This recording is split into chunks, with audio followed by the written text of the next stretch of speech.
L'histoire commence lorsqu'un Akan, Ken et Mario, s'énervent parce que le nouveau venu, qui est notre protagoniste principal nommé Sakamoto, accapare l'attention de tous. Toutes les activités scolaires de Sakamoto sont réalisées avec style et élégance. La bande d'Akan fixe une gomme de bordure près de la porte. Certains élèves essaient de les confronter, mais ils s'en sortent facilement. Sakamoto ouvre la porte mais attrape la gomme avant qu'elle ne lui tombe dessus. En voyant cela, ses camarades de classe l'encouragent. Le groupe le suit dans la salle de bain. Ils essaient de verser un seau d'eau sur lui. Mais Sakamoto, étonnamment, a un parapluie pour se couvrir. Lorsqu'il retourne en classe, il remarque que son bureau a disparu. Ses camarades de classe lui proposent de partager leur siège avec lui, mais il choisit de poser élégamment près de la fenêtre. Le groupe est déçu, alors il décide de devenir vraiment viol. Un élève informe Sakamoto que le professeur veut le voir dans la classe de sciences, alors il s'y rend. À l'intérieur, il est accueilli par la bande d'Akan, qui suggère à tour de rôle comment l'humilier. Akan décide de prendre une photo de Sakamoto ayant l'air effrayé. Cependant, sa cigarette prend feu et, dans la panique, il découvre qu'ils sont piégés dans la pièce. Tout le monde panique, sauf Sakamoto, qui reste calme. Il commence alors à s'approcher du feu de manière répétée. Le groupe pense qu'il essaie d'éteindre le feu avec ses mouvements, alors ils le rejoignent. Mais Sakamoto faisait simplement du bruit, pour que les enseignants en bas le remarquent. Il prend la responsabilité de l'incident et laisse le groupe derrière lui. Cependant, il le voit maintenant sous un jour différent. Le lendemain, Sera montre au fils ses photos de mannequins dans un magazine, mais malheureusement elles ne sont pas intéressées.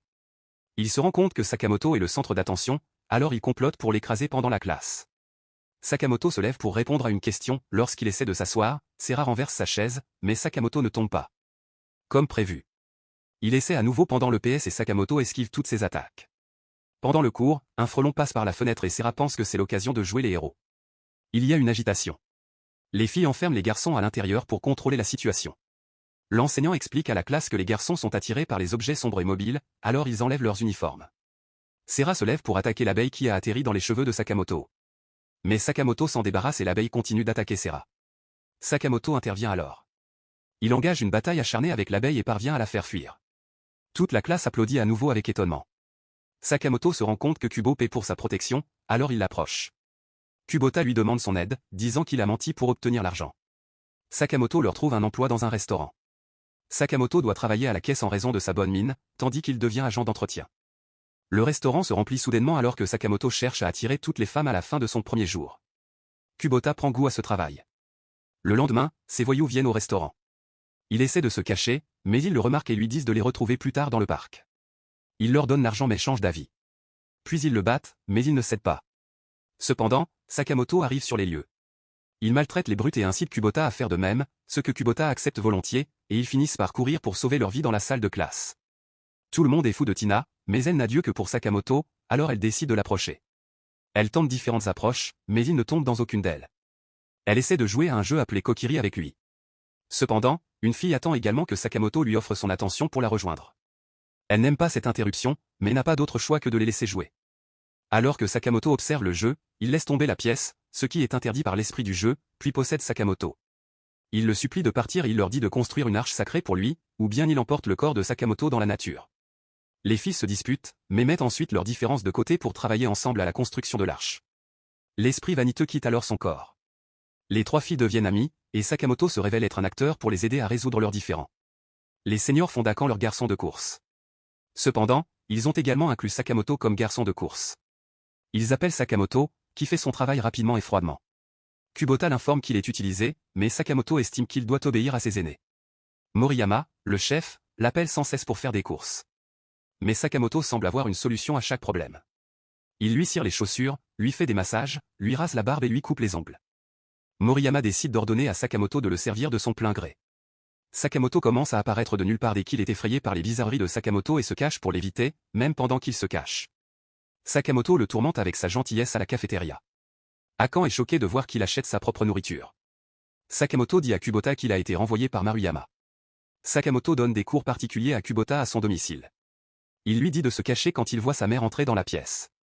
En effet, sa mère est amoureuse de Sakamoto, qui a échoué à cet examen. Elle demande à Sakamoto de l'aider à étudier. Il se rend chez elle et Sakamoto lui offre un cadeau. À ce moment-là, elle a le coup de foudre et commence à l'adorer.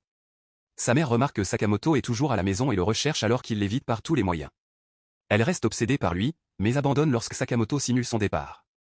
Elle se contente de regarder une série télévisée avec un acteur qui ressemble à Sakamoto. Le professeur de gymnastique est furieux que Sakamoto arrive toujours à l'école à la dernière minute, alors il essaie de trouver des informations sur lui. Il voit Sakamoto avec un gang par hasard et pense qu'il doit fumer des cigarettes. Mais à la place, il les trouve en train de faire des bulles. Il surprend Sakamoto en train de jouer avec des balais, mais il s'avère qu'il époussetait le plafond. Il continue avec cette intrigue. Pendant le cours, il voit Sakamoto en train de manger, alors il lui dit de rester dans le couloir. Il se sent vraiment bien d'avoir enfin pu lui dire. Il va le voir et se rend compte qu'il a délibérément tergiversé pour nourrir un moineau mourant à l'extérieur pendant le cours d'art. Tout le monde essaie de le choisir comme partenaire, mais Eno l'emporte. Ils se dessinent l'un l'autre. Mais lorsqu'il lui montre son travail, Sakamoto la dessine en orang-outan. Cependant, elle est déçue lorsque le portrait est incliné. Elle sort comme un ange. Un incendie se déclare dans l'école, alors tous les élèves se rassemblent à l'extérieur, à l'exception d'Akan. Sakamoto va le sauver, le laisse sortir par la fenêtre comme une demoiselle. Il saute ensuite du bâtiment avec un parachute fait sur mesure. Plus tard, le groupe Akan fait un piège et se cache pour voir qui est la victime. Sakamoto passe et la cascade s'effondre. Ils vont l'aider. Mais Sakamoto n'est pas à l'intérieur. Après l'avoir cherché pendant 3 jours, ils vont demander de l'aide à Kubota. Il leur dit que c'est eux qui se font piéger par Sakamoto. Ils décident de faire le tour des écoles pour poser des questions sur un étudiant qui se promène en uniforme, mais tout le monde leur dit qu'ils l'ont vu. Cependant, il s'avère que c'était il y a plusieurs jours. Le soir, il retourne au parc pour pleurer la disparition de Sakamoto. Il voit un garçon tomber dans les douves, mais il en sort par ses propres moyens. Ils vont l'observer, mais se rendent compte que Sakamoto est dans le trou, qui s'est transformé en un puits sans fin. Akan pense que le trou est un portail vers le Brésil, et que c'est là que Sakamoto est allé, alors il plonge. Pendant ce temps, Sakamoto est toujours là, mais dans une tenue différente, et il se rend à la blanchisserie pour récupérer sa veste d'uniforme. Sakamoto trouve Akan en train de sangloter dans le trou alors qu'il se réjouit que Sakamoto soit sain et sauf pendant l'entraînement de softball. Kubota reste à l'écart de Sakamoto, mais son lancer l'atteint et le frappe au visage, provoquant un saignement de nez. Sakamoto l'aide à rester debout, mais le saignement de nez ne s'arrête pas, alors il déchire sa chemise pour arrêter le saignement et les filles ne peuvent s'empêcher d'admirer son teint exposé. Les délinquants de 2e année, menés par Hayabusa, tombent sur un groupe de filles qui s'éventent sur Sakamoto. Maruyama est traumatisé après avoir revu Sakamoto et demande à Hayabusa de rester loin de lui. Mais Hayabusa est maintenant plus intéressé. Il se rend dans la classe de Sakamoto pour le confronter et lui demande de lui prêter son visage, alors il fait une erreur et fait un moule de son visage et le lui donne. Les filles se précipitent sur lui pour obtenir le moule du visage de Sakamoto, alors il le casse et dit à Sakamoto de le rencontrer après la classe. Les laquais de Hayabusa décident de s'assurer que Sakamoto se présente, ils prennent donc ses chaussures et d'autres biens, laissant à chaque fois une note disant qu'il peut les récupérer auprès de Hayabusa. Frustré par le fait que Sakamoto trouve un moyen de contourner chaque situation, il rase les cheveux de Kubota pour le mettre en colère. Il va à la rencontre de Hayabusa, mais alors qu'ils sont sur le point de se battre, un officier les arrête. Sakamoto lui dit qu'il était juste en train de jouer un match de bousculade de sumoe, à la surprise générale, l'officiel propose d'être l'arbitre, ce qu'il accepte et commence. Le combat commence avec Sakamoto qui s'évanouit. Hayabusa devient sérieux, mais Sakamoto le contre. Le combat dure un certain temps, et ses subordonnés décident de l'aider à gagner. Mais il les arrête. Il leur dit qu'il préfère mourir plutôt que de gagner avec une méthode sournoise. Sakamoto lance un coup spécial, alors Hayabusa continue son attaque. Sakamoto le pousse dans un taxi qui apparaît soudainement. Il lui révèle que le geste spécial était de héler le taxi. Il s'excuse auprès de Sakamoto, mais il les emmène s'excuser auprès de Kubota. Au lieu de cela, il lui offre quelques paquets en guise d'excuse. Puis Kubota, leur mère, prépare le dîner pour le groupe.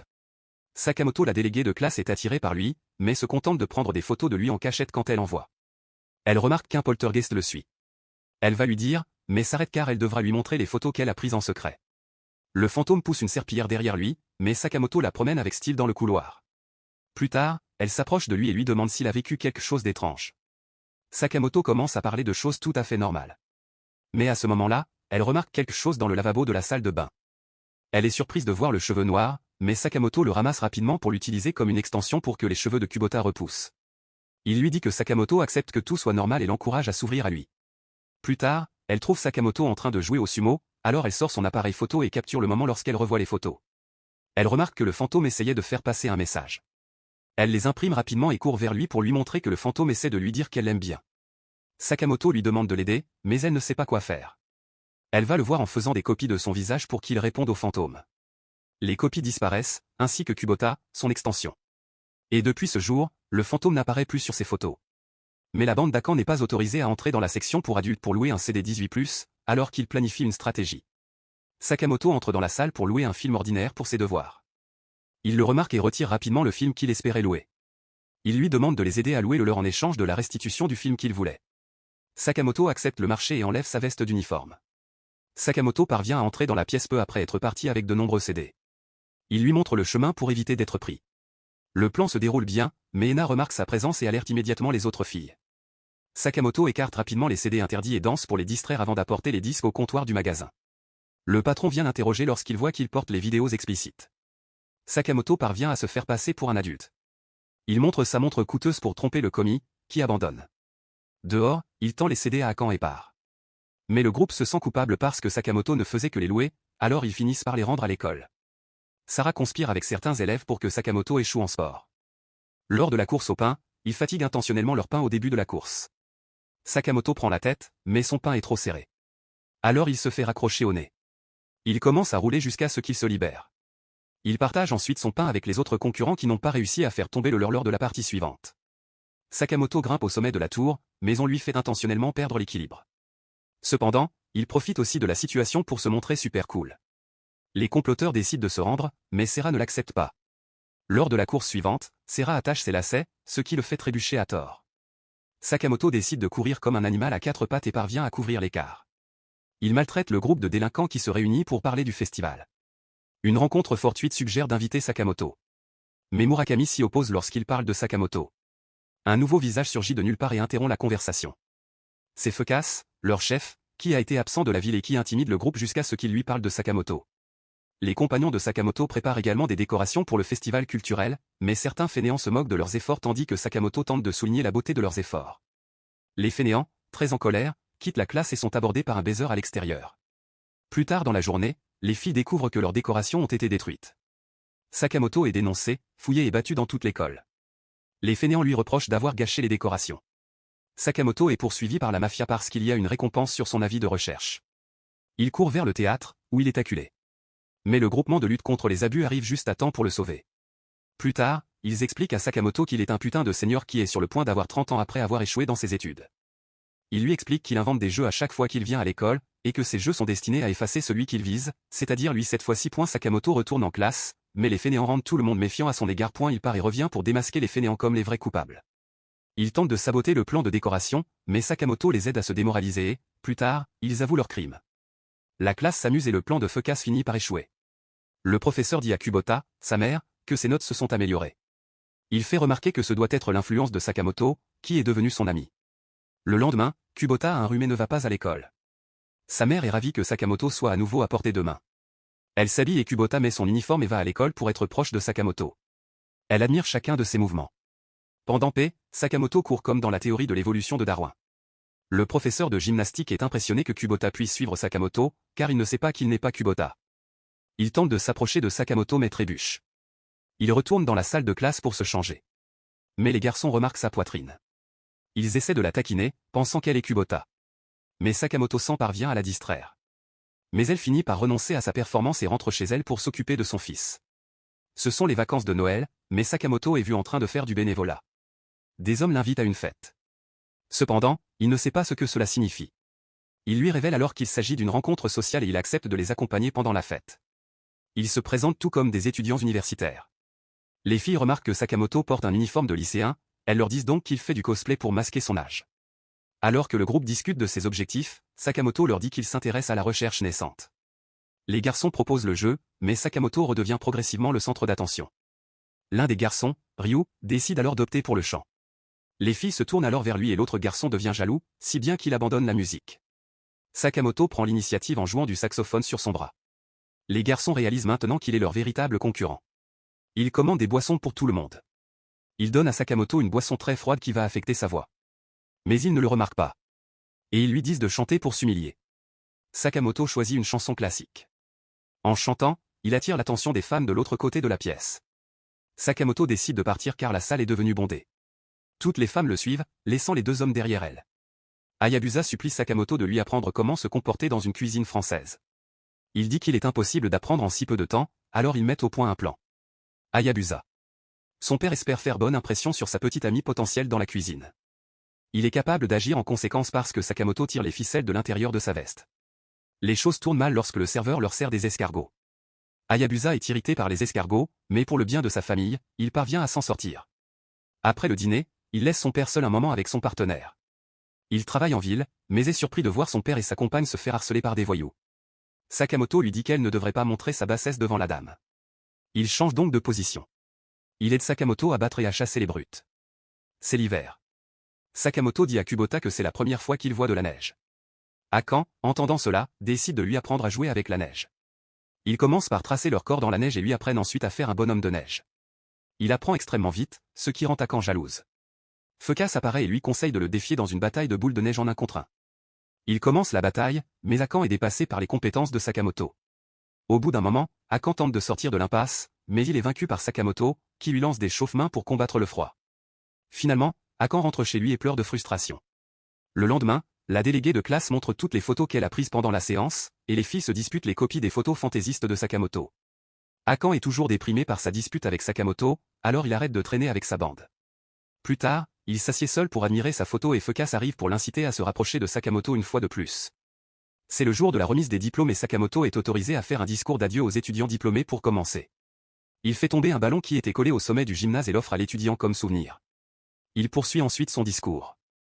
Akan entre avec une batte. Elle se dirige vers Sakamoto en menaçant quiconque tente de l'arrêter. Elle tente d'attaquer, mais Sakamoto transforme son attaque en une leçon d'adieu pour chacune de ses attaques. Il échoue douloureusement. Sakamoto l'emmène à la galerie, mais il continue son attaque et en faux. Sakamoto le rattrape à mi-chemin. Il demande à Sakamoto de le lâcher, en le frappant continuellement, mais Sakamoto ne le lâche pas. Il parvient à faire passer tout cela pour un élément de son spectacle et reçoit une ovation pour sa performance. Hayabusa décide d'affronter Fuckface, qui ne veut pas être diplômé, mais Sakamoto leur présente une meilleure idée. Ils font un acte honteux sur Fuckface devant toute l'école. Sakamoto dit au revoir à la classe car il a été invité à participer à un projet de la NASA. Toute la classe lui fait ses adieux en se battant. Il les esquive tous pour faire place à sa sortie. Et c'est la fin de l'anime. N'oubliez pas de liker et de vous abonner si vous avez aimé et d'activer la cloche de notification pour ne pas manquer une autre vidéo. À la prochaine fois. Prenez soin de vous. Prochaine fois. Prenez soin de vous. Prochaine fois. Prenez soin de